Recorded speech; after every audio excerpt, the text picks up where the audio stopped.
Assalamualaikum warahmatullahi wabarakatuh. Innal hamdalillah nahmaduhu wa nasta'inuhu wa nastaghfiruh wa na'udzu billahi min sururi anfusina was sayyiati a'malina may yahdihillahu fala mudilla lahu wa may yudlilhu fala hadiya lahu wa asyhadu an la ilaha illallah wahdahu la syarika lahu wa asyhadu anna Muhammadan abduhu wa rasuluh. Allahumma salli ala Muhammad wa ala ali Muhammad. Ya ayyuhalladzina amanu taqullaha haqqa tuqatih wa la tamutunna illa wa antum muslimun. Ya ayyuhan nasu taqu rabbakumul ladzi khalaqakum min nafsin wahidah wa khalaqa minha zawjaha wa batha minhuma rijalan katsiran wa nisaa'a wattaqullaha alladzi tasaaluna bihi wal arham innallaha kana 'alaikum raqiba.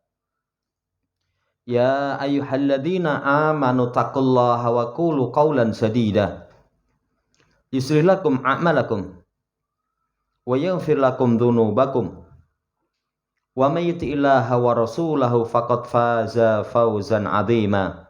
Amma ba'd, fa inna asydaqal haditsi kitabullah wa khairal hadi hadi Muhammadin sallallahu alaihi wasallam wa syarrul umuri muhdatsatuha fa inna kulla muhdatsatin bid'ah wa kulla bid'atin dhalalah wa kulla dhalalatin finnar. Ma'asyiral muslimin rahimani wa rahimakumullah, melanjutkan pembacaan Nahwa Akhlaqis Salaf, masih dalam pembahasan Mubtilatul A'mal fi Daw'il Qur'anil Karim wa Sunnatis Sahihati Al-Mutahharah, sampai di halaman Ar-Rabi'ata Asrata Ba'dal Mi'ah 214, di pembatal yang keempat, At-Takdzibu bil Qadar, mendustakan takdir. Saudara yang saya hormati, keimanan kepada takdir itu salah satu rukun iman yang 6. Jadi setiap kita wajib mengimani takdir. Mengimani takdir itu nanti akan benar kalau dia imani 4 perkara. Semua yang terjadi Allah ketahui, Allah ilmui. Semua yang terjadi Allah tulis dalam kitab Lauhul Mahfuz. Semua yang terjadi Allah kehendaki. Semua yang terjadi Allah ciptakan. Kapan seseorang iman kepada takdir dengan 4 perkara itu? Ilmu, kitabah, kehendak, penciptaan. Maka benar keimanan dia kepada takdir. Kemudian berkata Syekh Salim bin Al-Hilali, hafidhallahu ta'ala, i'lam ayyuhal mu'min annahu la yasihu imanu abdin hatta yu'mina bil qadari khairi wa syarrihi. Ketahuilah wahai mukmin, tidak sah keimanan seorang hamba sampai iman kepada takdir baik dan buruknya. Jadi rukun iman 6 itu enggak boleh terpisahkan. 5 rukun dia imani, takdir enggak dia imani, enggak sah. Tidak sah. Wa ya'lamu anna ma asabahu lam yakun liyuhti'ahu wa anna ma ahta'ahu lam yakun liyusibahu. Rufi'atil aqlam wa jafatis suhuf. Kemudian dia ketahui apa yang menimpanya tidak mungkin terluput. Jadi kalau seseorang itu sudah Allah tulis akan mendapatkan sesuatu, enggak mungkin luput. Sesuatu yang terluput enggak mungkin menimpanya. Kalau Allah tulis seseorang itu tidak terkena, maka enggak mungkin kena. Enggak mungkin pernah. Ya contoh misalkan, kalau seseorang sudah ditulis mati, itu walaupun menurut secara pertimbangan kok iso mati ya. Padahal cuma dikeplak irih. Tapi kalau memang takdirnya mati, mati itu. Ya, itu kalau memang Allah berkehendak. Tapi kalau seseorang itu memang belum Allah takdirkan mati, belum Allah takdirkan mati, walaupun menurut perkiraan mati itu. Di bedil itu peluru sudah kene cuman nyerempet rambutnya itu, sering gitu. Padahal itu sainci kena batuk mati itu. Kalau Allah belum menetapkan nggak mungkin menimpa. Ini man kepada takdir. Rufi'atil aklam, pena sudah diangkat, jafatis suhuf. Kemudian lembaran-lembaran telah kering. Artinya tidak mengalami perubahan. Semua persis dalam catatan Allah Subhanahu wa taala. Biilmillah, Allah Subhanahu wa taala mengetahui. Semua yang terjadi itu Allah tahu. Qabla wuku'ihi, sebelum terjadinya, wa hudusihi, kejadiannya. Demikian pula Allah Subhanahu wa taala khalqal kaun, yang menciptakan alam semesta. Semua itu diciptakan oleh Allah Subhanahu wa taala. 4 diingat-ingat. Diilmui oleh Allah, ditulis dalam kitab Lauh Mahfuz, enggak mengalami perubahan. Penanya sudah diangkat, lembarannya sudah kering. Allah kehendaki, Allah ciptakan. Jamaah hormati, wa man kadzdzaba bidzalika faqad habita amaluhu wa kana minal khasirin walau anfaqa milal ardi dzahaba. Siapa yang mendustakan takdir, sungguh amalannya hapus. Amalan yang dia kerjakan hapus kalau seseorang mendustakan takdir. Dan termasuk orang yang rugi. Kenapa dikatakan rugi? Kan amalan itu dalam syariat kita, modalnya ada tenaga, ada harta. Ada jiwa, ada harta. Kalau seseorang beramal dengan jiwanya, sementara nggak percaya takdir, amalannya hapus. Sudah capek, nggak diterima oleh Allah Subhanahu wa taala, tambah lagi diancam dengan siksa. Rugi. Taruhlah misalkan nggak diterima, tapi nggak ada adab, itu sudah rugi kok.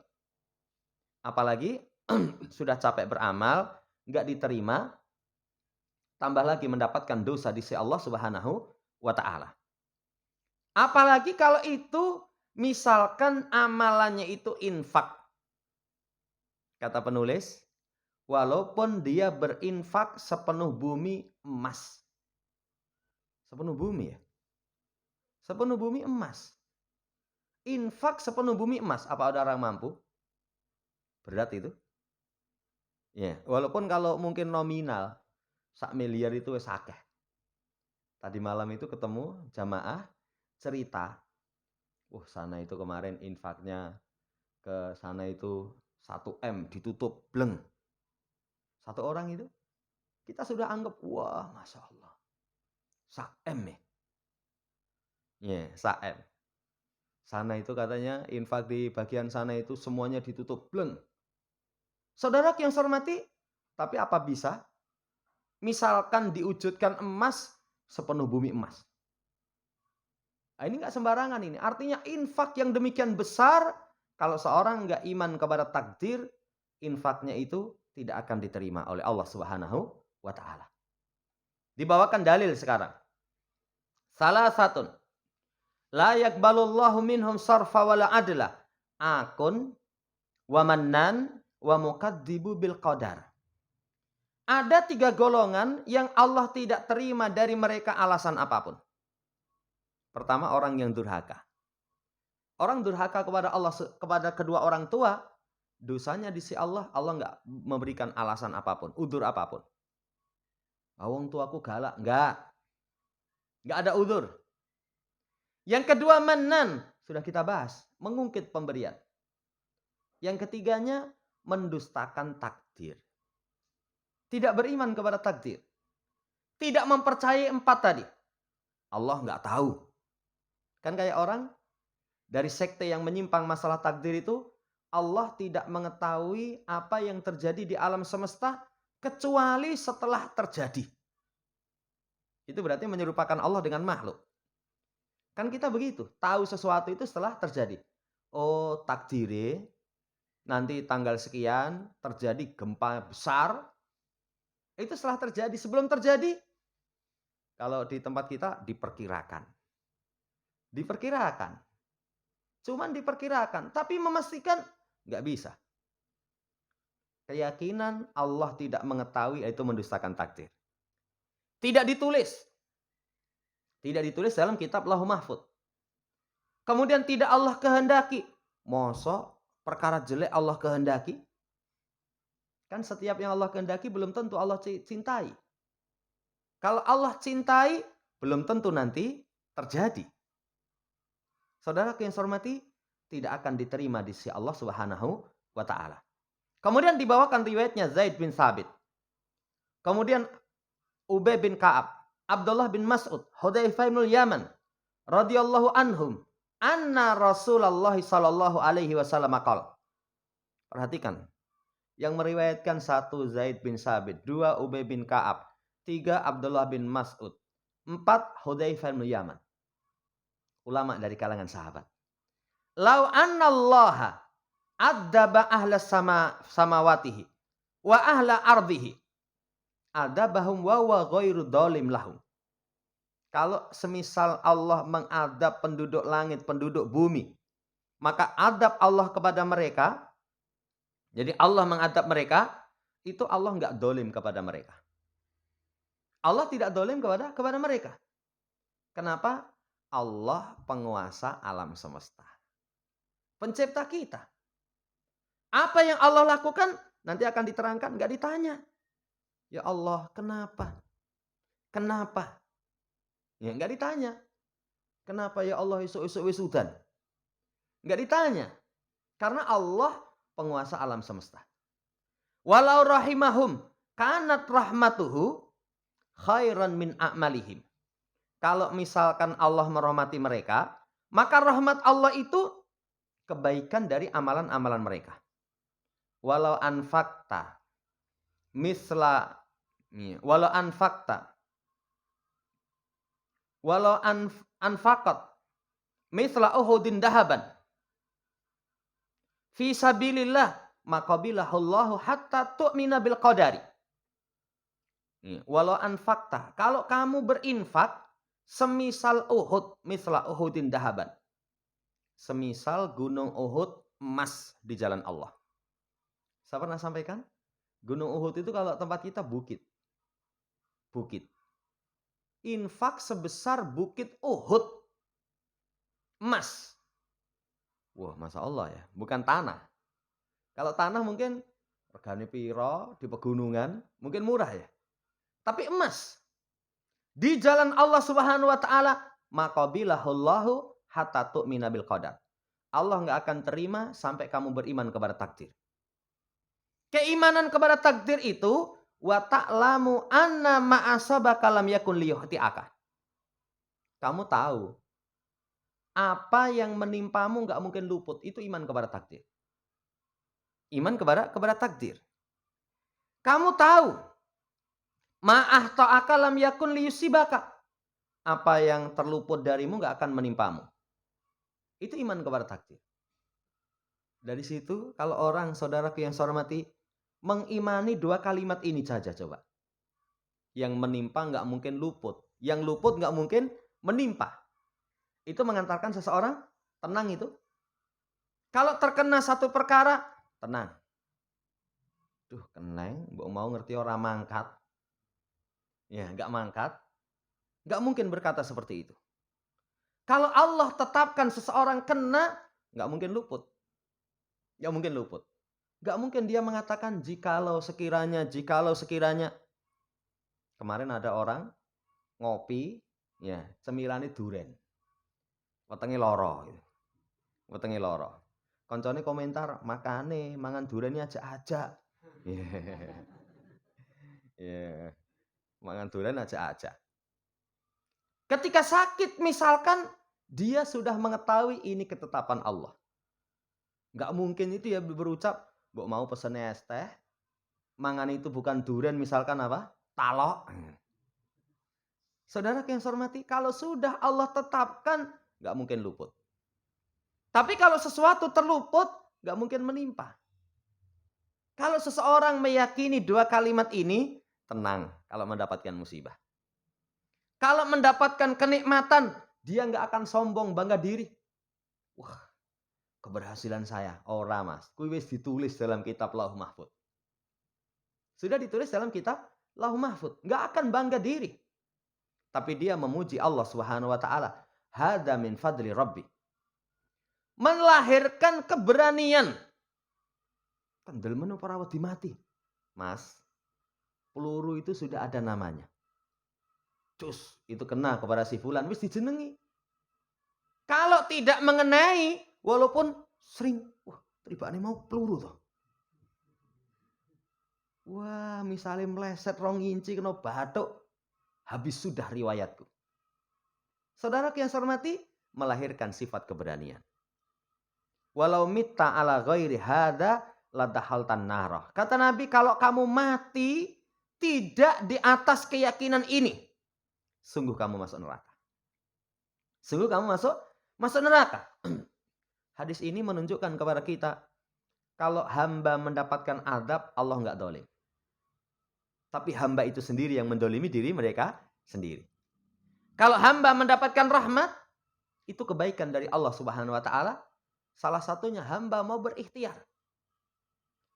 Yang kedua, pelajaran dari hadis, kalau seorang infak emas sebesar gunung Uhud, nggak iman kepada takdir, nggak diterima. Yang ketiga, semua ketetapan Allah itu nggak bisa terluput. Nggak bisa terluput. Yang keempat, siapa yang mati tidak iman kepada takdir, diancam masuk neraka. Walamma dhaharat takdzibu bil qadari. Fi awakhiri jaili sahabati radhiyallahu anhum, huri at-tabi'un ila sahabati Nabi sallallahu yastaftunahum fi hadin nabitah. Ketika pendustaan kepada takdir ini nampak di akhir-akhir generasi sahabat. Berarti sekte menyimpang dalam masalah takdir ini termasuk sekte awal. Kan sekte awal itu seperti Khawarij. Itu sekte awal. Kemudian Qadariyah. Itu juga sekte awal. Muncul pertama itu pada akhir generasi sahabat. Semoga Allah meridai mereka. Maka tabi'in yang mendapatkan seperti itu segera menjumpai sahabat minta fatwa berkaitan dengan munculnya pemikiran pemahaman yang menyimpang dalam masalah takdir. Nanti kita akan terangkan.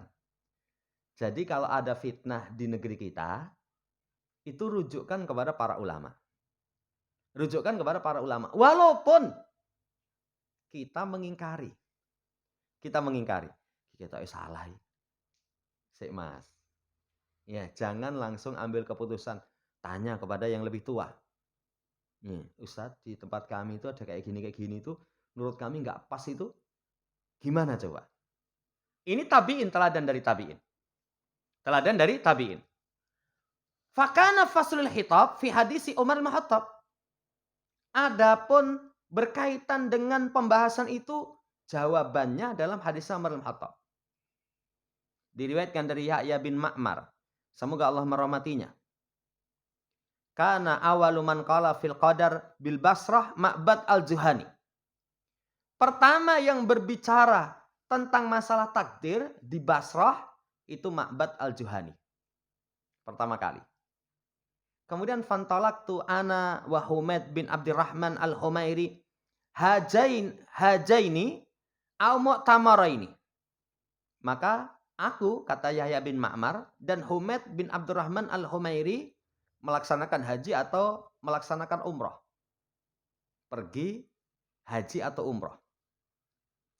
Fakulna, kemudian kami berkata, lau laqaina ahadan min ashabi Rasulillah sallallahu fa'sa'alnahu amma yaqulu haula'i fil qadar.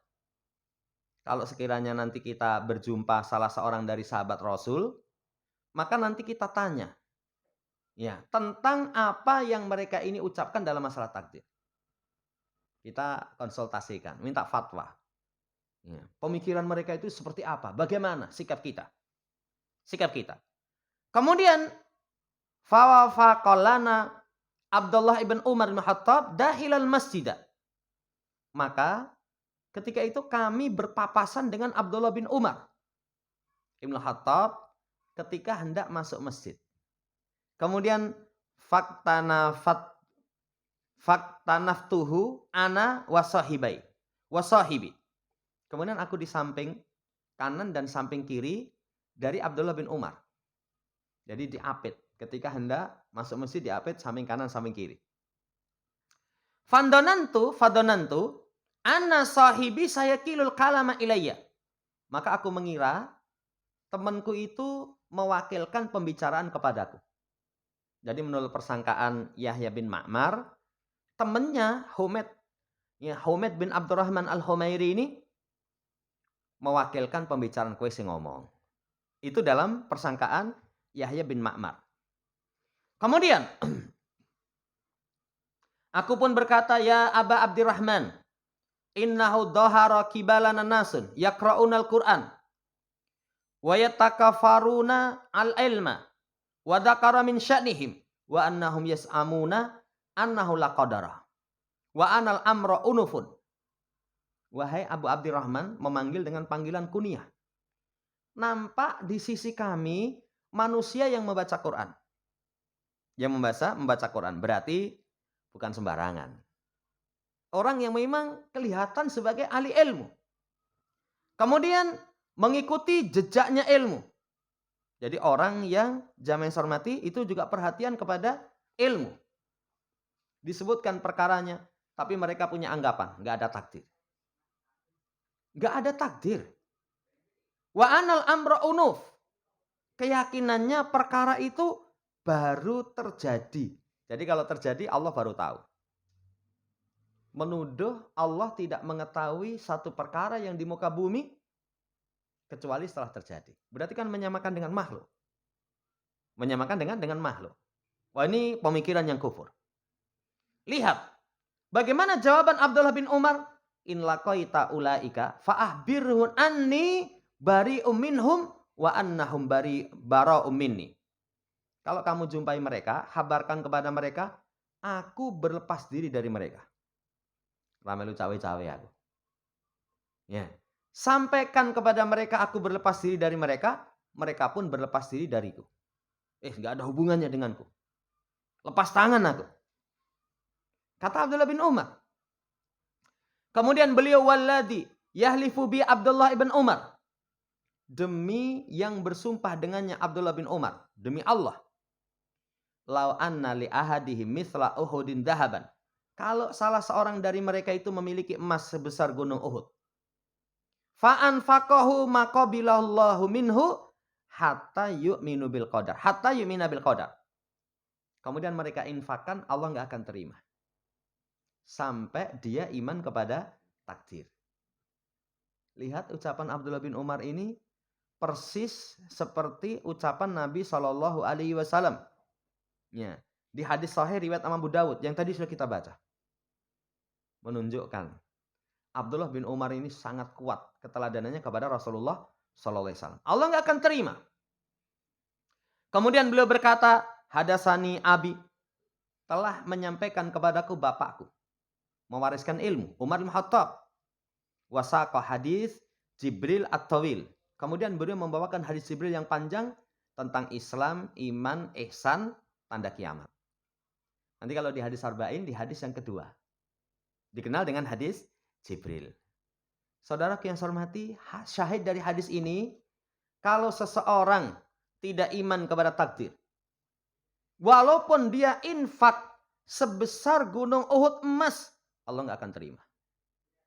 Nggak diterima itu. Walaupun dia infak sebesar gunung Uhud emas.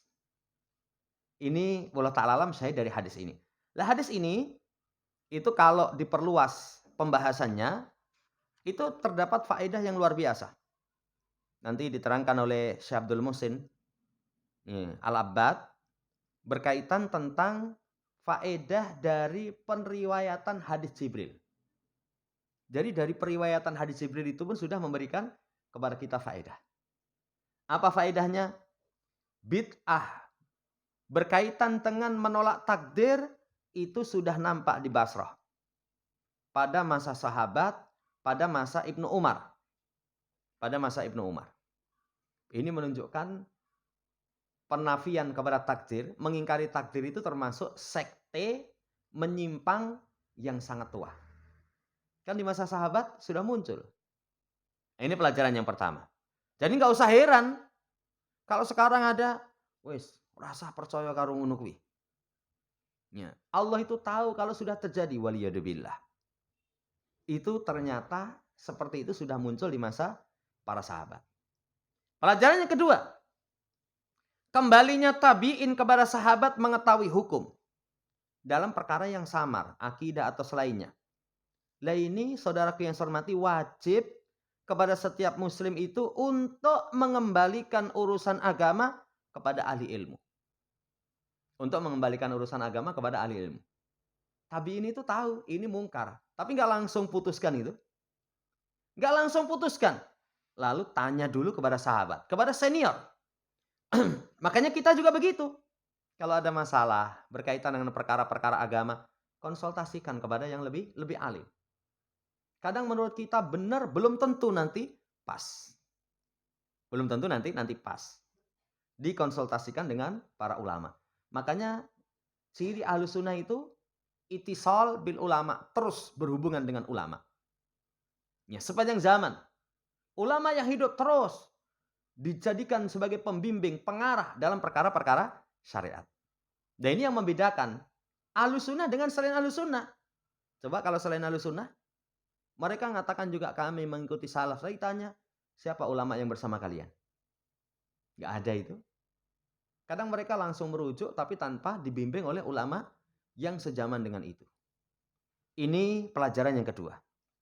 Pelajaran yang ketiga, sunnahnya orang yang haji dan umroh itu sibuk dalam perkara-perkara yang mendatangkan manfaat. Contohnya ibadah. Kalau haji dan umroh semangat ibadah. Tapi kadang orang enggak. Ya, haji umroh, ya, enggak biasa turun di hotel. Hotelnya bintang 5. Kalau di rumah bintang 7 nomor 16. Ya. Ini tidur di hotel bintang 5. Jamaah ning masjid keutamanya besar, ora, turu terus. Mangan turu seneng. Ya. Kalau ada kesempatan, sibukkan dengan ibadah kepada Allah. Sibukkan dengan litafaqquh fiddin. Belajar agama. Kan ada majelis-majelis ilmu, kalau paham bahasa Arab, sudah ikut duduk di situ. Ambil faedah. Sebagaimana para ulama terdahulu, perjalanan mereka melaksanakan haji itu adalah, salah satunya adalah mencari ilmu. Karena haji itu perkumpulan ulama sedunia. Jamaah hormati, ini faedah yang ketiga. Bahkan ada kisah seseorang itu memiliki pemikiran khawarij. Salah satu sebab yang mengantarkan dia bisa keluar dari pemikiran khawarijnya itu adalah dengan melaksanakan ibadah haji bertemu dengan para sahabat. Bertemu dengan para sahabat. Ini walau ta'ala alam. Kalau ada kesempatan, manfaatkan sebaik-baiknya. Ya, walaupun kadang karena dananya mepet, rekoso. Dulu pas musim umroh siapa itu ada daurahnya Syekh. Ya. Melune itu backpacker. Wis. Tempat kose itu, tempat nginapnya itu sak ruangan wong akeh. Mangane golek dhewe. Wah, rekoso katanya. Tapi kalau dia niatkan ibadah, menuntut ilmu, Masya Allah. Masya Allah, bisa melaksanakan ibadah, bisa mengambil ilmu. Pelajaran yang ketiga. Kemudian pelajaran yang keempat, jamaah hormati, dari hadis ini terdapat adab. Adab menuntut ilmu. Apa adab menuntut ilmu itu? Salah satunya mendekat kepada guru. Kita itu ngaji itu seringnya nggak nyedak sama guru ya. Ya. Kemarin tuh saya pas di Darussalam itu ada ehwan yang luar kota sini, teko. Ewan-ewan sini tuh kalau ngaji ra nyedak ya. Ya saya jane ilmu ini wis sampai ning mbuh itu. Jadi diteni itu mesti ning dhuwur belakang cagak itu loh. Kuwi mesti aku. Kok mesti aku? Iya. Itu mendekat. Keteladanan dari kisahnya Yahya bin Ma'mar sama Humaid al-Humairi, dua orang tabi'in. Di masa Nabi SAW dalam hadis Jibril, itu malaikat Jibril ketika mengajari sahabat tentang ilmu. Itu duduknya itu dekat dengan Nabi disandarkan dua lututnya dengan dua lutut Nabi SAW.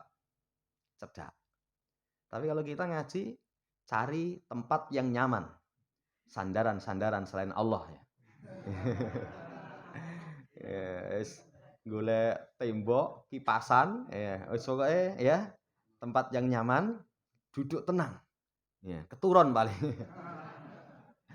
Ini adab yang pertama. Jadi mendekat. Mendekat. Insyaallah nanti bar krungu ngaji ini nanti sesuk mesti nyedak itu ngaji ini ya. Kemudian yang kedua, terdapat adab ketika memanggil orang itu dengan sebagus-bagus panggilan. Dengan panggilan ya Aba Abdurrahman. Abu Abdurrahman. Tidak langsung Abdullah bin Umar, enggak. Ini etika, memanggil seseorang itu dengan adab yang baik. Ya, jangan seperti orang awam. Kalau orang awam kadang manggil orang itu dengan panggilan-panggilan yang tidak baik. Panggilan-panggilan yang tidak baik. Jenenge sapa? Ya, gembrot ya. Atau apalah. Namanya bukan itu kok. Namanya bukan itu. Namanya bagus tapi panggilannya tidak baik. Kenal Cikra apa ora? Cikra iki sapa? Ya. Jamaah hormati memanggil dengan panggilan yang bagus. Aba Abdurrahman. Salah satunya dengan kunyah. Itu yang kedua. Yang ketiga, memperhatikan hak teman. Termasuk hak teman itu pembicaraan. Jadi kalau kita dua orang, kita mau sampaikan urusan kita, teman kita punya hak juga. Kalau misalkan teman menyampaikan, gue sih ngomong kowe ya. Saya ngomong kowe wae.